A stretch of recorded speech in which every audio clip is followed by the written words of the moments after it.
మా పెద్ద బాబుకైతే chicken pox వచ్చిందండి. శ్రీరామనవమి ముందు రోజు వాళ్ళకైతే క్విజ్ ఉందంట స్కూల్లో. నేను ఫాస్ట్‌గా వెళ్ళాలమ్మా క్విజ్ ఉంది నాకు అని చెప్పి ఆమె ముందు రోజు అన్నీ రామాయణంకి సంబంధించి అన్ని స్టోరీస్ నాతో చెప్పించుకుంది. ఫోన్‌లో చూసింది. క్వెషన్స్ నన్ను అడగమంది. అన్నీ రెడీగా ఉంది పాపము. లాస్ట్‌కేమో స్నానం చేపించి రెడీ చేద్దామని వాష్‌రూమ్‌లోకి తీసుకొని వెళ్తే ఇలా కనిపించాయి. బాగా ఎక్కువ వచ్చినాయి అసలు ఎక్కడ గ్యాప్ లేదు. ఫస్ట్ రోజు కొంచెం వచ్చాయి. అలాగే సెకండ్ రోజుకి పెరిగాయి. థర్డ్ రోజుకైతే మరీ ఘోరం అసలు. మనం ఇయర్స్‌లో క్లీన్ చేసుకుంటాం కదా ఇయర్ బడ్‌తో, అక్కడ కూడా వచ్చాయండి అసలు. ఫింగర్స్ మధ్యలో, లిప్స్ చుట్టూ వచ్చాయి, నోట్లో వచ్చాయి, నాలుక పైన వచ్చింది. ఇంక ఒక ప్లేస్‌లో ఖాళీ ఉందని లేదు అసలు, అరికాల్లో కూడా వచ్చాయి. ఇంకా అమ్మవారు వచ్చాక మన జాగ్రత్తలు అయితే మనం తీసుకోవాలి కదండి. అంటే పూర్వకాలంలో ఎలా పాటించారో అలాగే పాటించాను. మెడిసిన్ కూడా వేద్దామని అనిపించింది. పాప బాగా చూడలేక అసలు నైట్ అంతా పడుకుండేది కాదు, కానీ పడుకుంది కదా, ఓన్లీ 10 మినిట్స్ పడుకుంది ఈవినింగ్ అంతే.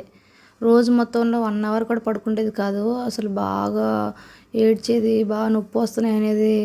నోట్లో కనీసం ఏదైనా వాటర్ తాగుదాం తిందాం అన్నా సరే ఆమెకి టంగ్ పైన, లిప్స్ పైన, ఇంకా నోటి లోపల కూడా అయినాయి. ఏం తినలేకపోయేది కాదు పాపం. వేపాకులు అయితే తెప్పించాము. మొత్తం అంతా క్లీన్ చేసి, ఎందుకంటే చెట్లకి ఇంకా దుమ్మది ఉంటుంది కదా. అమ్మవారు వచ్చిన వాళ్ళు సపరేట్గా పడుకుని పెట్టాలి అంటారు, కానీ మరి చిన్నపిల్లలు కదండి, అవన్నీ మనం చేయలేం కదా. ఇంకా నేను లేకపోతే ఆమె పడుకోదు. ఏం చేస్తాం చెప్పండి మరి. ఇంకా అదే బెడ్ పైన చిన్న బొంత ఉంటుంది, అది వేసి దానిపైన వేపాకులు వేసేసి దానిపైన ఇంకా వైట్ కలర్ క్లాత్ వేసాను. ఇంకా అలాగే జాగ్రత్తలు తీసుకోవాలండి. ఫీవర్ అయితే మాత్రం 1 or 2 అలాగ వచ్చేది.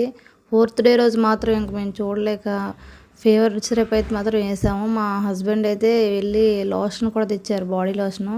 అది రాద్దామని ఒకరోజు రాశాను, కానీ అది మరి గోడకేసిన పెయింట్ లాగా ఉండిపోయింది. ముందు రోజు ఈవినింగ్ రాస్తే నెక్స్ట్ రోజు మార్నింగ్ వరకు అలాగే ఉంది, ఇంకా వైట్ కలర్లో.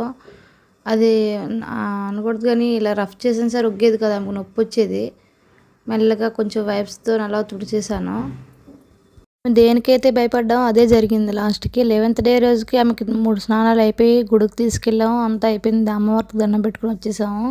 14th డే రోజు చిన్న పాపకు వచ్చేసింది నైట్కి, వెడ్నెస్డే రోజు. ఇంకా మరి ఆ రోజు నేను ఏడ్చాను, మామూలుగా ఏడలేదండి. ఎందుకంటే ఆమె తట్టుకోగలదు, పెద్ద ఆమె. దానిలో కానీ దీనికి వచ్చేస్తే ఇంక తట్టుకోగలదా అని బాగా భయపడ్డాను నేను. కానీ ఆమంతా ఈమెకు రాలేదు. 1.5 year కన్నా ఎక్కువ ఏజ్ ఉన్న పిల్లలకైతే ప్లీజ్ అండి వ్యాక్సినేషన్ అయితే ముందుగా వేయించేసేయండి.